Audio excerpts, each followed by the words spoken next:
you keen to participate in safe water play with your child but don't know where to start? Try these 5 tips. First of all, find out what your child wants to do. Do they want to immerse themselves in water? Do they want to splash? Or do they want to do pouring, sieving, spooning? Each one has something different that you have to think about. Number 2, make sure that your water area is cordoned off if you're not going to be there and the water is still going to be left unattended. Either a fence or a door, something that can shut and lock, or just get rid of the water at the end of play. Children can drown in a tiny amount of water, like 2 centimeters, and it can happen very quietly without your knowledge and in just a couple of seconds. Which brings us to 3, make sure that you attend to your child every second that they are around water, whether it's a pool or a bucket or a trough. Any water should have an adult in attendance at all times. And number 4, make sure that you ignore all distractions. Do not look at your phone, do not get called away, do not leave an older child in charge of the younger children while they are swimming.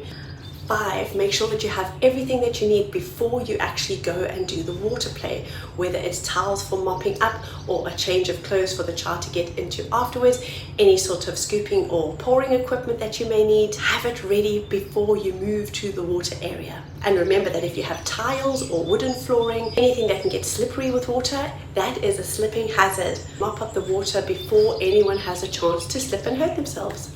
And that's how you have the perfect water play experience. Your elite parenting community.